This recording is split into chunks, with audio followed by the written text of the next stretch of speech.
Bang yen padha prajurit Dwarawati gabung dadi siji karo prajurit Mandura. Lena pangendhamu tak jiwit. Terus tak ambung dah mati siji-siji. Ayo, sapa sing ketok tak ulang-ulang tenan yakin sumpah. Aku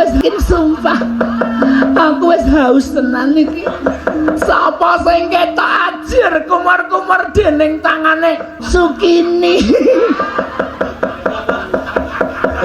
Mati dening aku legane ati.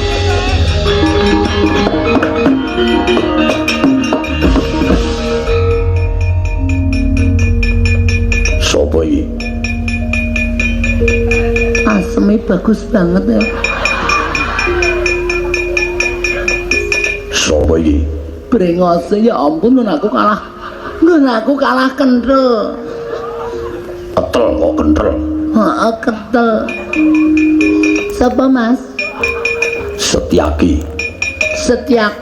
Iya, Setiampoh aki cilik. Cilik ning ampuh, ya ampun, cilik ning ampuh. Bangane gedhe ra digdaya. Awulung cilik ning ampuh. Atos to, Mas? Atos. Ya ampun, marai gregel ya awakku. Sopo? Sukini, Mas. Sukini. Kok lanang brengosen? Nek awan sungkono. Nek bengi Sukini. Awan rubengi kok beda. Anu menurut kebutuhan, Mas. Iki kan malam. Arep ngopo mrene? Nabrak wong Dwarawati, wong Mandura sing gabung dadi siji. Ayo, amuk selamat aja merata imbangan padha-padha. Perak jotos pisan dis ngono, gletak ya ampun, nek wis gletak aku ra kuat ya ampun. Ya ampun. Kowe iki jane lanang apa wedok? Mana kebutuhan, Mas? Nek aman ono kerja bakti ya dadi lanang. Nek bengi ya wedok, Mas.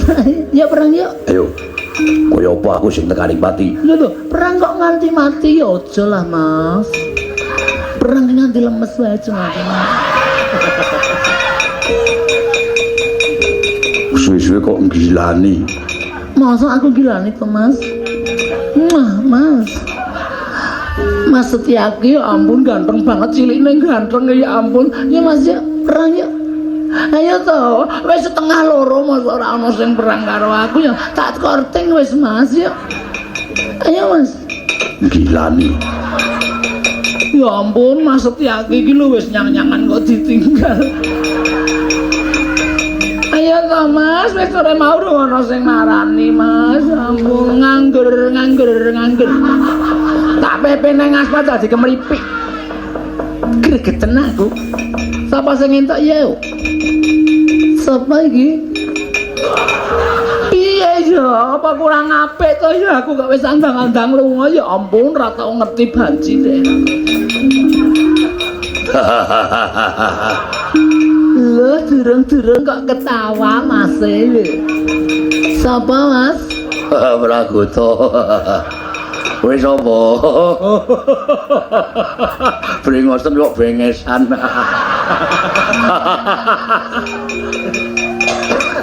Cantik to Mas, aku cantik to Mas. Gilani. Mas Pragoto ya ampun piyaine ceria full humor. Full humor dasmu. Ora ana apa-apa kok guyu lho. Alah ya ampun seneng aku nek entuk priya full humor ngene iki lho. Wong iki lucu banget. Lucu jenggolmu melocot. Ayo Mas belut karo aku. Gelut kok belut. Ya saking kepengin kemayu nganti trucut-trucut omonganku Mas. Iya gelut ya. Yo, nanti papane. Ayo, riyane iki penak ning isor jembatan Mas. Wah, cahit banget. Enak mundur. Nyemelangi. Alah ya ampun entuk lanangan elek ya mesti wegah karo aku ya ampun wis remu-remuane menungso apa ya. Apa ambek golek santosa wae apa ya iki. Wis kae genah nekat nek kae wis.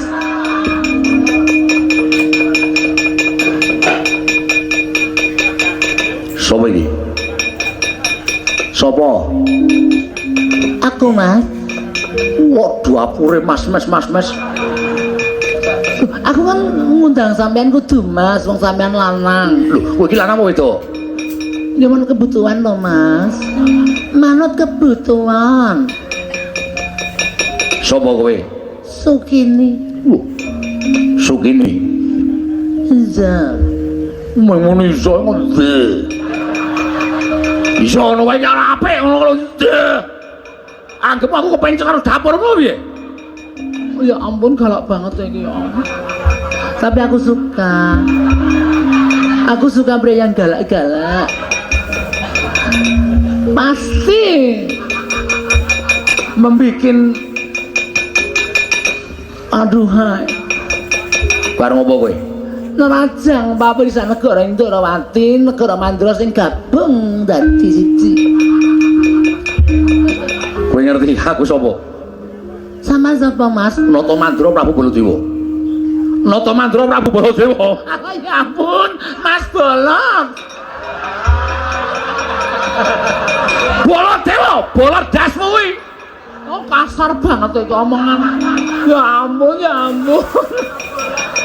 Wah, Mas Bolot sing sak bareng karo Santosana.